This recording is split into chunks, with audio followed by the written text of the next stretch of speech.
Bonjour à toutes et à tous. Deux capitales se bombardent depuis 48 heures et jurent toutes les deux que ça ne dégénère pas. Cette nuit, 5 pays ont activé leurs défenses aériennes. Le Koweït a fermé son espace aérien. Des sirènes ont retenti en Jordanie, à Bahreïn, à la frontière israélo-libanaise.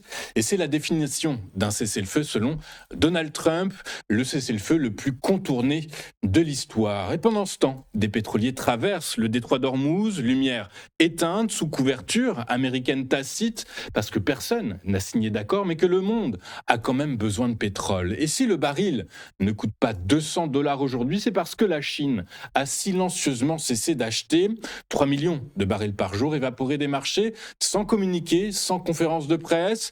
Xi Jinping rentre de Pyongyang avec un silence calculé qui vaut une déclaration sur l'avenir nucléaire de l'Asie. L'inflation américaine atteint son plus haut niveau en 3 ans et le président des États-Unis a déclaré hier qu'il adorait ça. Les fonds souverains d'Arabie Saoudite et du Koweït placent plusieurs milliards dans SpaceX, non pas pour le rendement, mais pour ce que ça achète vraiment. 6 sujets ce matin, un seul fil. Les décisions qui reconfigurent le monde se prennent dans le silence, la nuit, loin des tribunes. Et la guerre qu'on vous montre cache presque toujours celle qu'on vous tait. Bienvenue dans le JT de TV Finance. 2 nuits de suite, même séquence, même mensonge poli. Les deux camps tirent et les deux camps jurent que ça ne dégénère pas. Hier, le haut commandement militaire américain a détruit des radars et des centres de commandement dans le sud de l'Iran. Tôt ce matin, Téhéran a répondu. 12 missiles balistiques sur la base américaine d'Al-Azraq en Jordanie, des drones sur Bahreïn, des frappes revendiquées au Koweït et au Kurdistan irakien. Sirène à la frontière israélo-libanaise, espace koweïtien fermé et en une nuit, 5 pays embarqués. Washington dit que rien n'a touché sa cible, Téhéran dit avoir tout détruit. Quelque part, entre ces deux visions, entre ces deux versions, une guerre s'élargit. Ce que révèle le choix des cibles américaines, radars, drones, défenses aériennes concentrées autour du détroit, c'est que l'objectif réel n'est pas de forcer l'Iran à signer, c'est de rendre le détroit navigable sans sa permission, faire baisser l'essence à la pompe avant novembre sans avoir besoin d'un accord, contourner la négociation par les armes plutôt que de la conclure. Le problème, c'est que priver l'Iran de sa seule carte de pression sans lui offrir de sortie, c'est le pousser à en trouver d'autres. Les missiles sur la Jordanie cette nuit, c'est peut-être la réponse à cette équation. Et pendant ce temps, le calendrier politique américain tourne et tourne vite. Trump est à 30%. Les salaires réels reculent pour le 2e mois.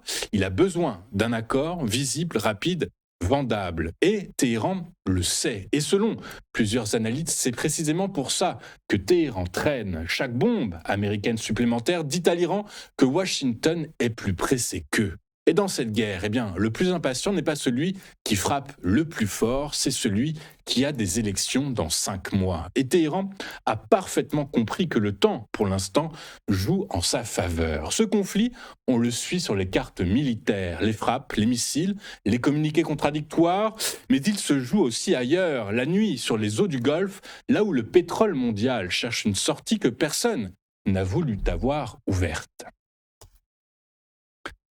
16 pétroliers au large d'Oman ce week-end. Lumière éteinte, transpondeur coupé, radio silencieuse. Il y a un mois, cette zone était déserte. Ce qui se passe au large des côtes omanaises dit en creux ce que personne n'ose dire officiellement.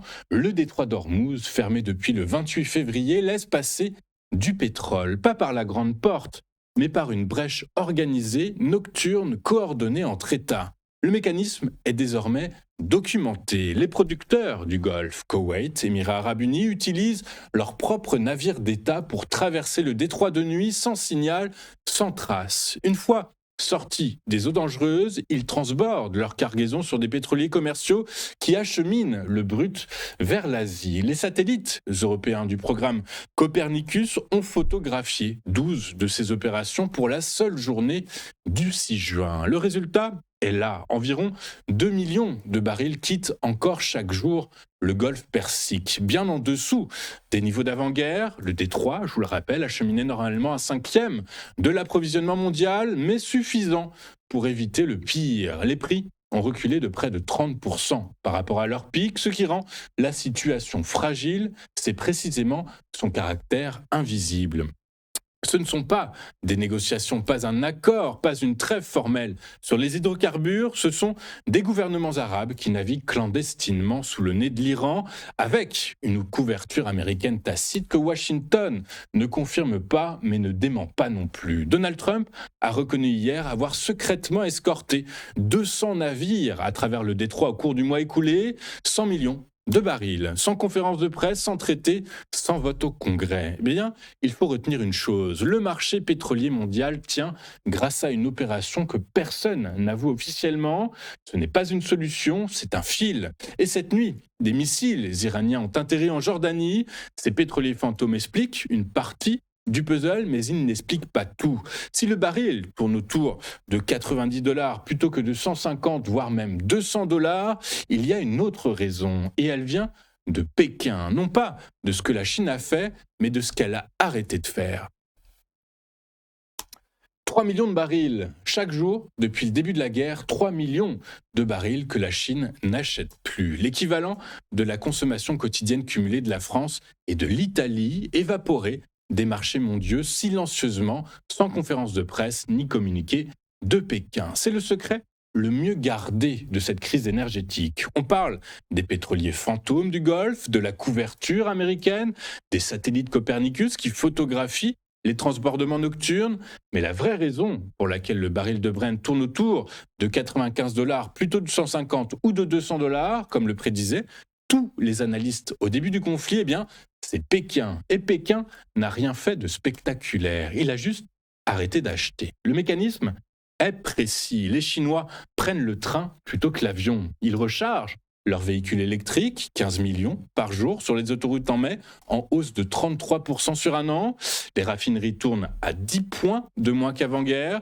Les vapocraqueurs qui transforment le pétrole en plastique et en emballage industriel ont réduit leur cadence de 7 points. La Chine puise dans ses réserves, constituées pendant des mois avant le conflit, à prix bradé en pétrole russe et iranien. Elle a de quoi tenir, selon Vortexa, encore 6 mois au rythme actuel. Ce qui inquiète les négociants, eh bien, c'est la suite, car la Chine commence à manquer de matières premières pétrochimiques. Les prix à la production ont déjà bondi de 3,9% en mai, et le cycle normal des achats dicte que si Pékin veut être livré cet été, il doit recommencer à acheter maintenant. Les traders scrutent les 2 prochaines semaines. Depuis 4 mois, c'est la Chine qui stabilise le prix mondial du pétrole, non pas en agissant, mais en se retenant. Le jour où Pékin recommencera à acheter, normalement, l'équation changera. Et personne ne sait exactement quand ce jour arrive. La Chine stabilise donc les marchés en se retenant d'acheter. Elle stabilise aussi à sa façon la géopolitique, en se positionnant partout où les crises se jouent. Xi Jinping vient de rentrer de Pyongyang, et ce qu'il n'a pas dit là-bas pèse plus lourd que tout ce qui a été annoncé. Xi Jinping vient donc de rentrer de Corée du Nord. Première visite en 7 ans, 2 jours, et un mot absent des communiqués officiels qui en dit plus long que tout ce qui a été dit. Ce mot, c'est dénucléarisation. En 2019, lors de leur dernière rencontre, Pékin avait réaffirmé son soutien à une péninsule coréenne sans armes nucléaires. Cette semaine, eh bien, cette formule a disparu. Et à la place, qu'est-ce qu'on trouve ?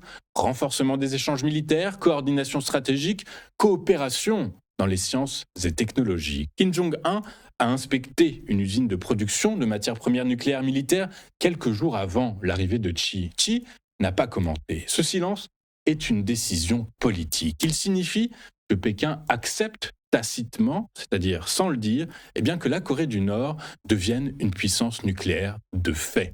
Pour Tokyo, Séoul et Washington, c'est un changement de paradigme profond. Le calendrier éclaire tout. Xi reçoit Trump à Pékin à la mi-mai. Poutine, dans la foulée, puis se rend lui-même à Pyongyang. En quelques semaines, il aura dialogué avec les 3 dirigeants les plus déstabilisants de la planète, et avec chacun d'eux, il s'est positionné en partenaire indispensable. Ce que Tokyo, Séoul et Washington ont compris cette semaine, Xi Jinping n'est plus seulement l'arbitre des crises existantes, il redessine silencieusement les règles du jeu nucléaire, en Asie d'abord, avec des implications qui dépassent largement la péninsule coréenne.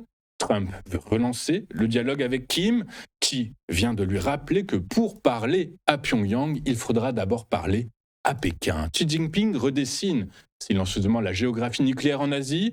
Et de l'autre côté du Pacifique, Donald Trump gère une autre bombe, une bombe à retardement qui n'explose pas en une nuit, mais chaque mois un peu plus profondément. Et cette bombe, elle s'appelle inflation. Et les chiffres de mai viennent de tomber.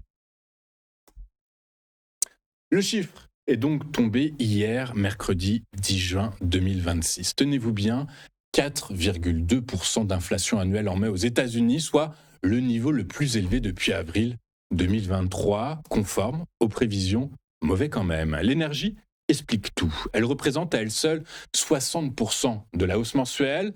L'essence a bondi de 7% sur le seul mois de mai. Le détroit d'Ormuz fermé depuis le 28 février ne se lie pas seulement sur les écrans de trading, il se lie également à la pompe. Le 28 février, le gallon d'essence ordinaire, rappelez-vous, coûtait 2,98 $. Ce mercredi, 10 juin 2026, il coûtait 4,15 $. En 3 mois, la guerre en Iran a coûté 1,17 $ par gallon à chaque Américain qui fait le plein. Mais ce qui rassure un peu, c'est l'inflation sous-jacente, c'est-à-dire hors énergie et alimentation, qui n'a progressé que de 0,2% sur le mois. Le feu n'est donc pas généralisé, il est concentré sur l'énergie pour l'instant. Car le mot important est celui-là, pour l'instant. Les économistes sont unanimes. Le pire n'est pas encore dans les chiffres. Prix des engrais, du diesel, effet sur les récoltes d'automne, perturbation des marchés émergents, rien de tout cela ne se fera sentir avant la fin de l'année. Même en cas de résolution rapide du conflit, certains prévoient que le flux normal à travers Hormuz ne sera pas rétabli avant 2027. Une nouvelle série de droits d'âne, je vous le rappelle, arrive cet été. Les pressions s'accumulent en coulisses. Et ce qui inquiète davantage aujourd'hui, eh bien, c'est que les salaires réels reculent pour le 2e mois consécutif. En avril, la perte était de 0,3%. En mai, elle a atteint 0,7%. Résultat, les Américains s'appauvrissent en termes réels et la tendance s'accélère. Pour Kevin Warsh, qui a pris la tête de la Fed depuis vendredi dernier, ce rapport est le premier test. L'inflation va dans le mauvais sens, le marché du travail reste solide, les marchés parient désormais sur une hausse des taux d'ici la fin de l'année, l'exact opposé de ce que Donald Trump attendait en le nommant. La nomination de Kevin Warsh était censée, je vous le rappelle, lui donner une Fed docile. Il hérite à la place d'un dilemme impossible, freiner l'inflation sans achever une croissance déjà sous pression. Et derrière lui, un président qui a déclaré ce mercredi devant des journalistes qu'il adorait l'inflation. Il a ensuite précisé au New York Post que ses propos avaient été sortis de leur contexte, mais la phrase était sortie. Chuck Schumer l'a immédiatement republiée et à 4,15 $ le gallon, les Américains qui font le plein n'ont pas attendu les clarifications. Les fonds souverains du Golfe lisent, eux, également les mêmes chiffres que nous. Ils voient Donald Trump à 37% dans les sondages, un président qui a besoin d'alliés et de moins en moins de marge. Ce qu'ils ont décidé d'acheter cette semaine ne ressemble pas à un investissement, ça ressemble plutôt à une couverture. L'Arabie Saoudite veut une part de SpaceX. Le Koweït aussi, entre 1 et 5 milliards de dollars chacun selon les informations disponibles depuis hier. Ce chiffre mérite qu'on s'y arrête. L'introduction en bourse d'Aramco en 2019, rappelez-vous, c'était à l'époque la plus grande de l'histoire des marchés, avait levé 29,4 milliards de dollars. SpaceX pourrait faire mieux. Une entreprise privée fondée il y a 23 ans dans un hangar de Californie en passe de battre le record d'une compagnie pétrolière nationale. Mais ce qui est frappant ici, ce n'est pas le chiffre, c'est qui achète. Le fonds d'investissement public saoudien et l'autorité d'investissement du Koweït sont deux des bras financiers les plus politiques au monde. Ils ne placent pas des milliards dans une entreprise pour le rendement seul, ils achètent une position, une relation un accès. Que ces deux fonds du Golfe se ruent sur SpaceX au moment précis où leurs pétroliers traversent le détroit d'Ormuz de nuit, transpondeur coupé avec une couverture américaine tacite, ce calendrier, eh bien, il n'est probablement pas une coïncidence. Elon Musk gère l'infrastructure satellitaire et militaire américaine, les communications de l'Ukraine et bientôt peut-être une partie de l'architecture de défense spatiale occidentale. Entrer au capital de SpaceX, c'est s'asseoir à une table où se jouent des choses qui dépassent largement le cours de bourse. Ce que cette opération dit vraiment, les fonds souverains du Golfe ne cherchent pas un rendement, ils achètent de l'influence sur l'homme le plus connecté au cercle du pouvoir américain au moment où ils ont le plus besoin de Washington.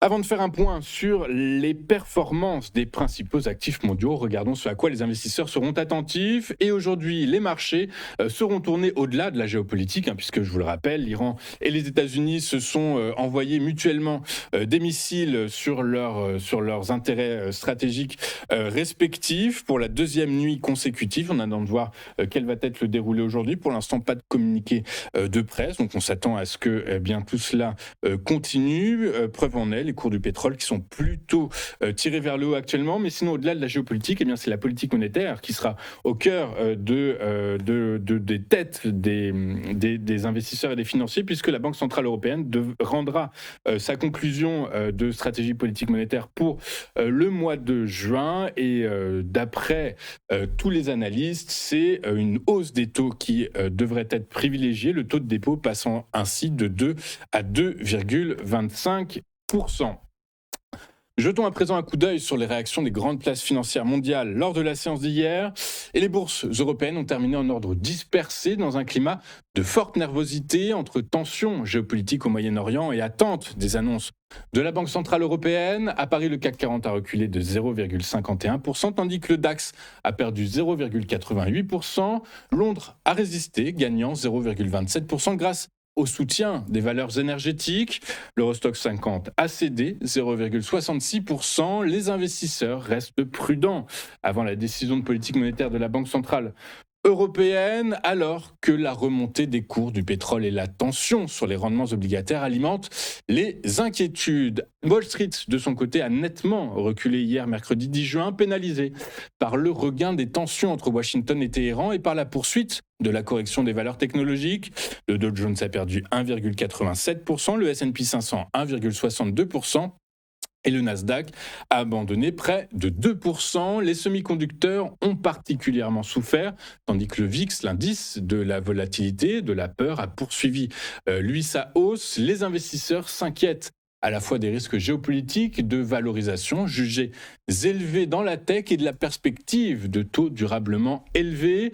Les marchés anticipent toutefois un assouplissement monétaire de la Fed d'ici la fin de l'année. Enfin, les cours du pétrole ont poursuivi leur envolée hier, alimentés par l'escalade des tensions entre les États-Unis et l'Iran. Le Brent a gagné 1,8% à 93,10 $, tandis que le WTI a lui progressé de 2,1% à 90,03 $. Les marchés redoutent une perturbation durable des approvisionnements alors que Hormuz demeure bloqué. La baisse continue des stocks stratégiques américains par ailleurs renforce également les tensions sur l'offre. Si les investisseurs estiment encore le marché mondial suffisamment approvisionné, certains analystes, eux, n'excluent plus un retour du baril au-dessus des $100. Nous allons marquer une toute première pause dans cette édition du 11 juin et juste après, nous retrouverons Éric Seban et son Chronodax. À tout de suite sur TV Finance.